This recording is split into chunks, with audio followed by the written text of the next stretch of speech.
So I typically stay away from relatively unknown e-bike brands like MoonCool, but I made an exception for this video. We'll talk about that in a second. This is the MoonCool MC3. I'm gonna do a full review. First, we'll dive deep into all the specifications. We'll do a walk around of this bike. Then we'll get into some first-person riding footage. We'll see how this bike performs.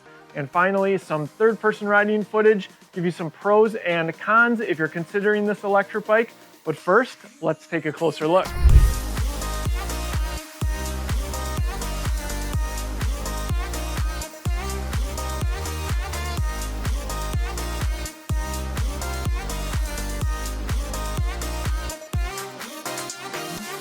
So did you catch it? This bike has dual motors and dual batteries, which is why I wanted to review it in winter in Wisconsin.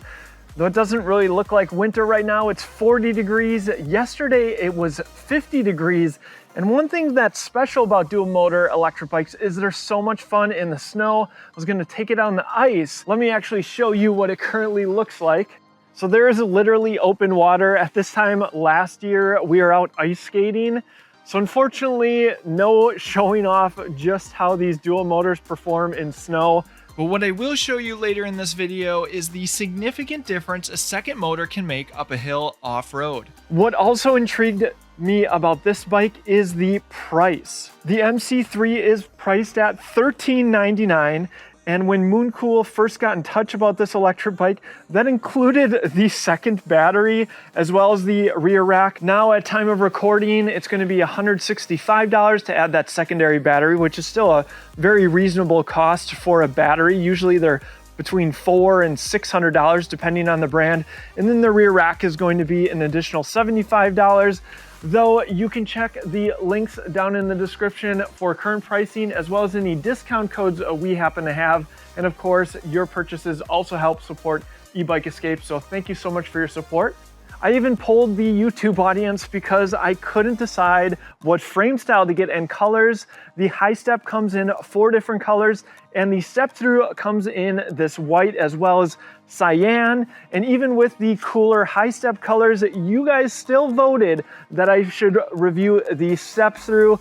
I always recommend step throughs, of course, for their increased accessibility. Now, what does that correspond to for the step through height? On the step through, it's going to be 19.6, though of course the battery somewhat gets in the way if you add that. On the high step, the standover height is 30.3 inches, and both frame designs have different height recommendations. The step through is recommended for riders less than 5'9", and the high step 5'9" all the way up to 6'3". Though even as a 6 foot tall rider, this bike fits me perfectly. So I personally would still consider the step through, even if you're higher than 5'9", I can still get a full leg extension. Though the seat post is on the shorter end and I have it right at the minimum insertion point. The bike has a 330 pound payload capacity and weighs, well, it's really heavy. I would estimate between 80, probably closer to 90 plus pounds with the dual motors and dual batteries. Now, besides the dual motors, the 26 by 4 inch tires give this bike plenty of capability off-road and have some tread on them for increased grip. And while the company certainly had to prioritize other components on this bike, they didn't cheap out and go with mechanical disc brakes. Nope, these are Star Union hydraulic disc brakes, plenty of stopping power. We'll be sure to put them to the test, and they are paired with 180 millimeter rotors. This is a bolt-on front axle, of course, to give it more strength with the motor up front. Just to note, a little bit more assembly is required putting this on because you do have the motor and then you do need to connect it when you get it out of the box. Up front, you do get an integrated front headlight. And in the rear, unfortunately, just a battery-operated light that attaches to the seat post. The fenders are included if you buy the rear rack. They are plastic fenders, and yes, you'll have to install the front one. The rear one, very easy to install because it just simply mounts to the rear rack. I'm not even going to try to determine what brand of front suspension this is. It's a basic front suspension fork with 80 millimeters of travel. It does have a lockout adjustment on the right, simply locked or unlocked. And you do have a preload adjustment on the left. This is what you can expect out of that front suspension fork. They did a decent job with the cable wrapping. Another thing you'll need to do is make sure this cable for the motor is zip tied and out of the way of the front wheel. MoonCool badge in the front. A look at the Star Union hydraulic brake levers. There's a motor cutoff as well. As soon as you hit the brakes, it cuts power to the motor. Non-locking rubber grips on the left as well as the right. Included bell. The bike shifts with this trigger shifter. It's an L2, A2. We've seen this before. It's pretty basic. I'll talk a little bit more about how that performs in the first-person riding footage. Standard stem and flat handlebars. Thumb throttle on the left. And I really like that the dual motors allow you to change which motor you want to use, either front, D for dual motors in the middle, and of course, R for just the rear motor. That of course can help save battery if you decide to go with the single battery version, though more than likely if you're buying this electric bike, you're buying it for the dual motors and for off-roading. It's a simple monochrome display, power button in the middle. In the top left-hand corner, you have a power meter. You'll see that go on when you are engaging the motor. Just a little bit in pedal assist level 1. That's displayed on the bottom left. 2, 3, 4, and 5. Battery capacity, simple bars. In the top right-hand corner, you have the current speed. Bottom right corner, odometer. Hitting the M button will change that. Trip, voltage, current, RM, and finally trip time. There's also a walk mode. Holding the pedal assist down button will engage that. And like many bikes, holding the pedal assist up button is going to turn on that front light. Now it's a basic display. It looks like for advanced settings, you need a password. It does come shipped as a Class 2 electric bike. Well, if I can get it faster than that, I'll certainly show it off in the first-person riding footage. Let's move on to the batteries. We'll start with the down tube battery here, turning the key to the right, and then there is a lever. And sometimes with these fat tire electric bikes, you need to move the wheel just a little bit out of the way. This is a 48 volt, 14 amp hour battery hidden into the down tube. There are LED indicators right here to give you an idea of capacity. Of course, it can be charged both in the bike or if you want to bring it inside right here. But just to note, the bike comes with just one charger, no matter what variation you buy, just a 2 amp charger. So you might want to consider buying an extra if you're really going out on some big adventures and want to charge these batteries up a little faster. Put the battery back in. I'm going to insert the bottom first and simply snap into place. All right, next, the secondary battery. You do need to install the plate. Let's unlock the battery first, turning the key to the left. I like to use 2 hands with these Shark batteries, slides right off. And this is a 48 volt, 14 amp hour battery. So you're getting over 28 amp hours of capacity.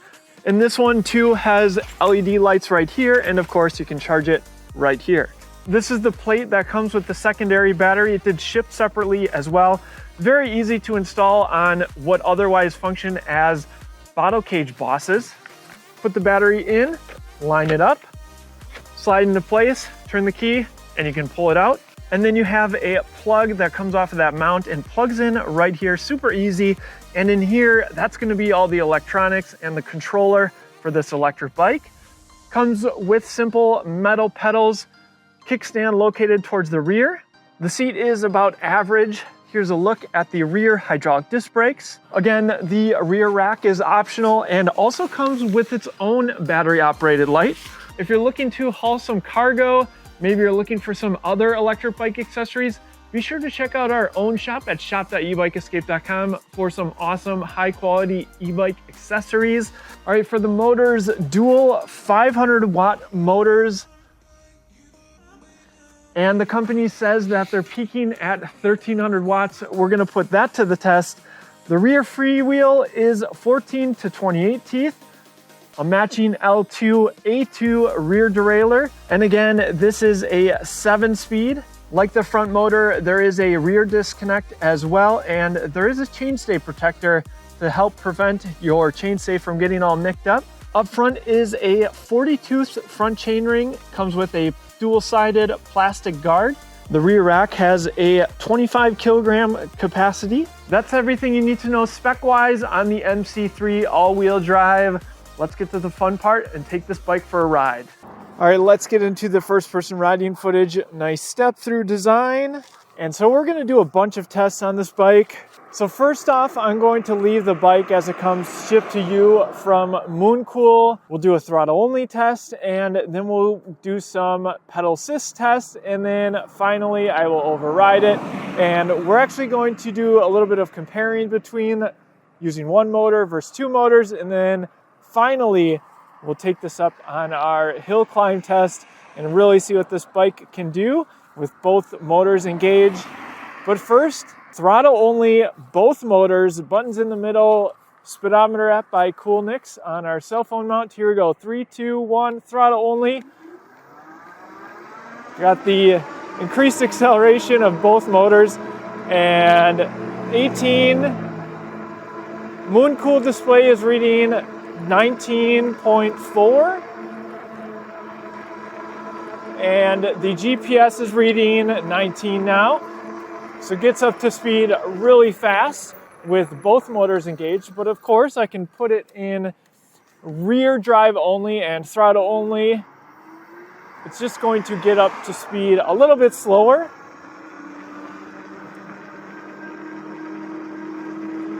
And there's 18.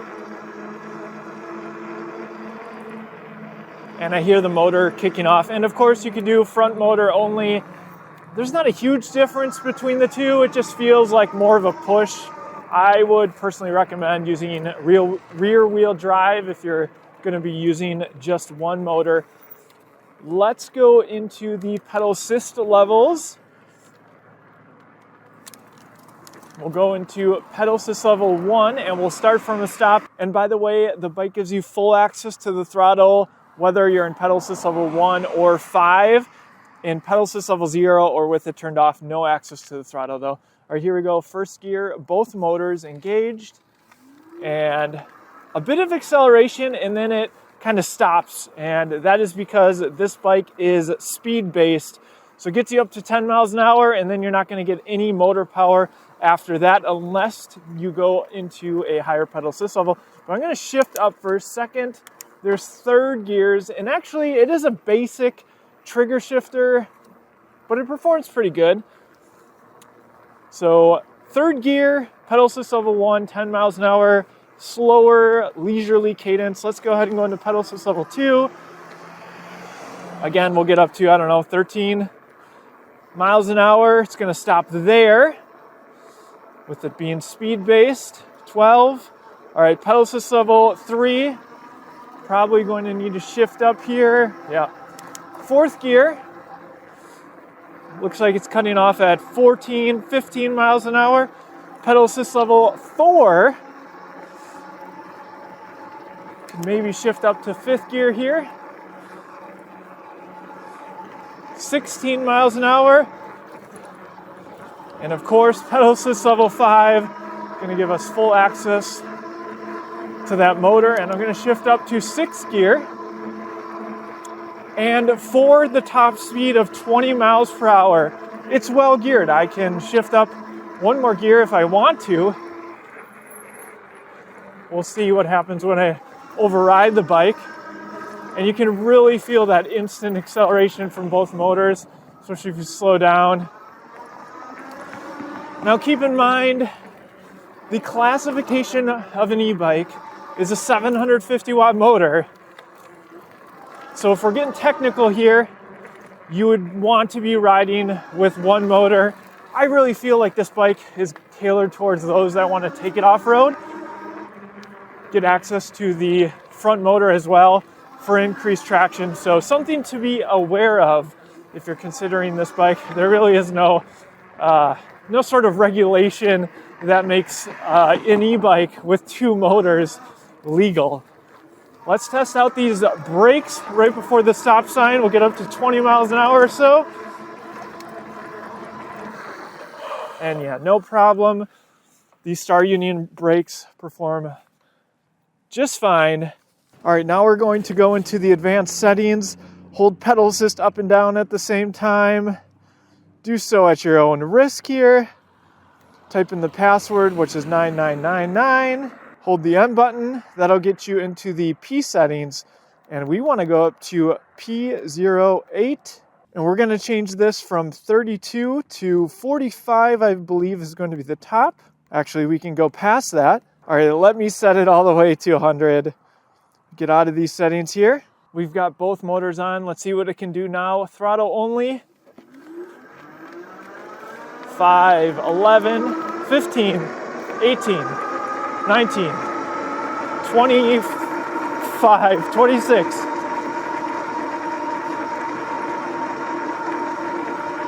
And it looks like 26 is going to be the top speed. We'll test out the brakes right here at this next tree at this higher speed.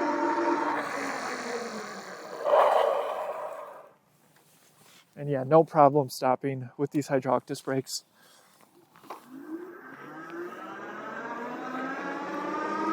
And pedaling at these higher speeds, certainly going to be at a faster cadence than you'd prefer.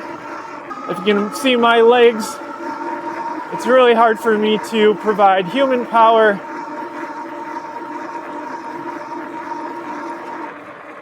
above the 20 or so mile per hour mark.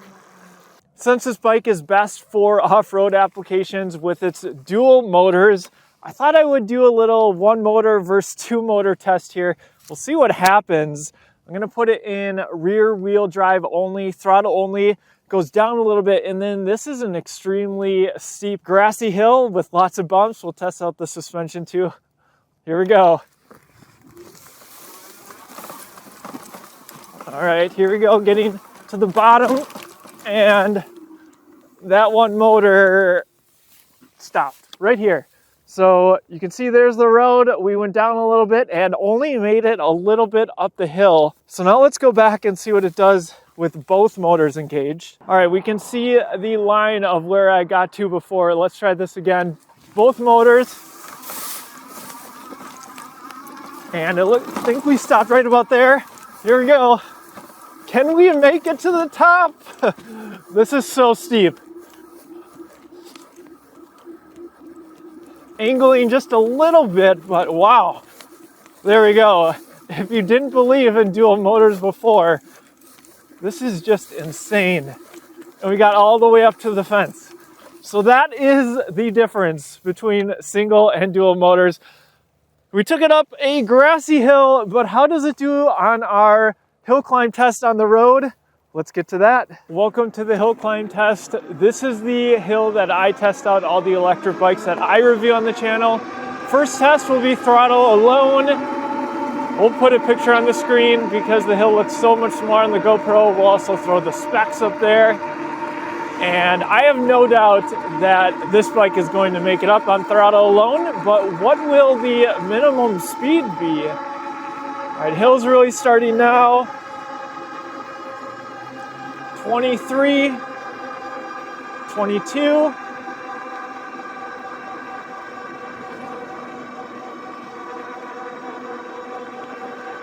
Will we drop below 20? It's amazing what two motors can do. There we go. That is some impressive performance out of this bike. Minimum speed, I think 21 miles an hour. So this thing is going to tackle hills both on the road and off. All right, with that, I'm going to go back down the hill and we'll do it again while pedaling. All right, hill climb test while pedaling. I'm going to shift all the way down and go into pedal assist level 1. Talk a little bit about the gearing.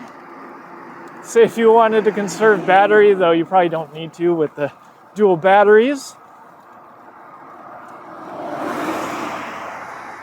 And as I kind of expected with this motor, still in pedal assist level 1, it's giving you, or motors I should say, still in pedal assist level 1, it's giving you a decent amount of power. Let's actually just switch to rear only.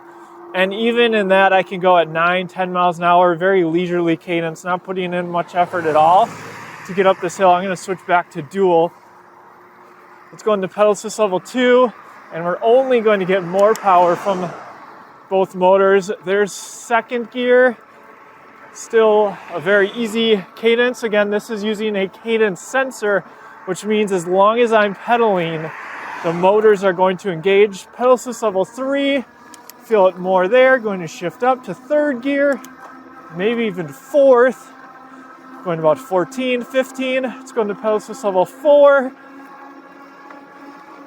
There's 16. And of course, pedal assist level 5. I feel like this is where it's giving you a ton of power. I would imagine, I have to shift up here.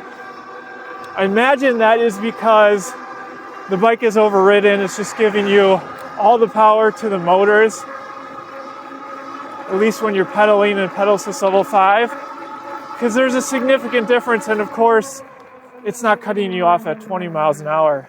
All right, with that, let's get into some third-person riding footage. I'll give you my concluding thoughts on the MoonCool MC3. Motors and batteries are generally the most expensive components found on electric bikes.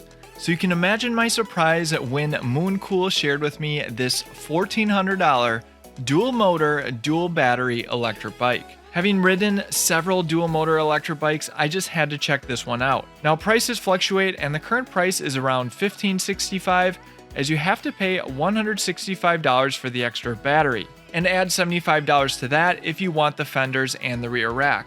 You can find the most up-to-date pricing in the description below, including any discounts we might have, plus you can help support the channel.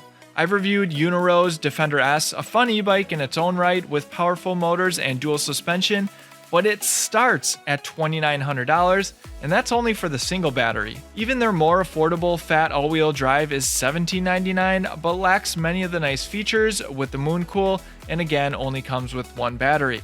So clearly, the MoonCool MC3 is a good deal. Now, does everyone need dual motors? Definitely not. But for those who plan to use a fat tire e-bike for mostly off-roading and want that extra power and traction, it can make all the difference. Our off-road hill climb test tells you everything you need to know. And with the dual batteries, you won't have to worry as much about capacity. Dual motors will eat up a single battery pretty easily, especially with heavy throttle usage. Dual batteries is almost a necessity in my opinion on an e-bike like this. MoonCool's estimate of 45 miles of range doesn't seem too far-fetched, though more than most, it's going to depend on a ton of different factors, especially when you add in the off-road variable. Components-wise, I was happy to see hydraulic disc brakes, which help bring this powerful e-bike to a stop. The rest of the components on this e-bike are nothing to write home about, and I'm okay with that. The off-brand drivetrain still functions fine, though expect ghost pedaling if you override the speed past 20 miles per hour. The suspension feels similar to a majority of the entry-level priced fat tire e-bikes. The display is basic, and yes, it doesn't have an integrated rear light, but it's hard to complain about any of these things at this price. Now for the considerations, and not just for this particular dual motor e-bike, but for any dual motor e-bike.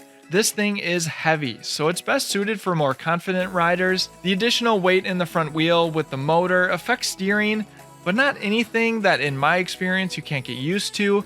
My wife, who admittedly has a lot of experience with e-bikes, had no problem adjusting to it. Next, it's hard to say where this fits into the current regulations of e-bikes, given the two motors. That's something more just to be aware of, and if you're using this on private property, you won't have to worry at all. And finally, MoonCool is a new brand, new to the market and new to me, so I just can't speak to customer support. They have a phone number and support hours during normal business hours, so if you're on the fence, it might be worth contacting them. I wanted to review this e-bike because it seemed like one of those too good to be true e-bikes.